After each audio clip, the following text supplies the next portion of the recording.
आपने बड़ा ज़बरदस्त सवाल पूछा है किताब मुक़द्दस की तहरीफ़ के बारे में,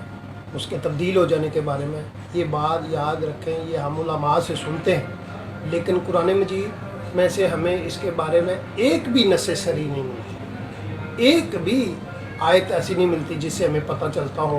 कि बाकी जितनी किताबें हैं, तौरात, इंजील और अंबिया के सहाइफ और ज़बूर वगैरह तब्दील हो चुके हैं। बल्कि अल्लाह पाक ने कुरान मजीद में ये इरशाद फरमाया है और ये यहूद व नसारा से मुतालबा किया है कि जब तक तुम तौरात और इंजील और जो कुछ अल्लाह पाक ने नाज़िल किया है उसको नाफज नहीं करते, उसको कायम नहीं करते, तो तुम कोई शय नहीं। अल्लाह पाक का ये मुतालबा यहूद व नसारा से कि तुम तौरात और इंजील को नाफज करो, अगर वो तब्दील हो चुकी होती, अगर वो मुहर्रफ होती, अगर वो तारीफ़ शुदा होती, तो ये समझ से बाहर है कि अल्लाह पाक एक तब्दील शुदा आयत किताब को नाफज करने का क्यों मुतालबा करते हैं। याद रखें, जब नबी अलैहिस्सलाम की बैसत हुई उस वक्त तौरात को आए हुए तकरीबन 2100 साल हो चुके थे और दीगर साहिब को और इंजील शरीफ को आए हुए 600 साल से ज़ायद अरसा हो चुका था। तो ये किताबें सदियों से राइज थी। अल्लाह पाक ने उनके नफाज का मुतालबा किया है और बड़ा मशहूर वाक़या है हदीस शरीफ में कि यहूद मदीना ने जब नबी अलैहिस्सलाम को बुलाया अपने एक फ़ैसले के लिए, तो नबी अलैहिस्सलाम ने तौरात को मंगवाया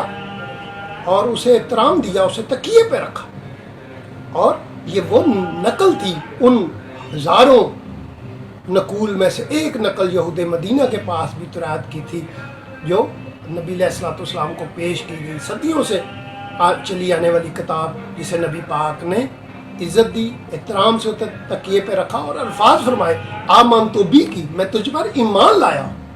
और फिर उस पर अमल दरामद करवाया। तो ये एक ऐसी नस्स सरी है हमारे पास कि उस वक्त जब नबी अलैहिस्सलाम अहले अरब में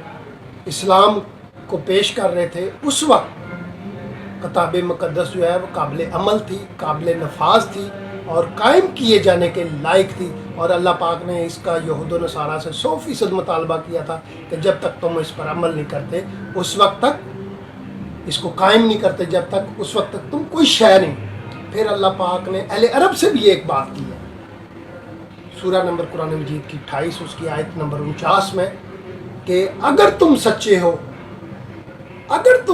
हो तो इन दो किताबों के अलावा कोई तीसरी किताब ला कर दिखाओ। ये चैलेंज अल्लाह पाक का क़यामत तक के लिए है कि किताब मुक़द्दस जो है उस जैसी हदायत वाली किताब क़यामत तक लाई नहीं जा सकेगी, कुरान जैसी भी किताब नहीं लाई जा सकेगी और किताब मुक़द्दस जैसी किताब भी हदायत वाली क़यामत तक नहीं लाई जा सकेगी, क्योंकि ये अल्लाह पाक का चैलेंज है। अल्लाह पाक हमें समझने की तौफीक अता फरमाए और अपनी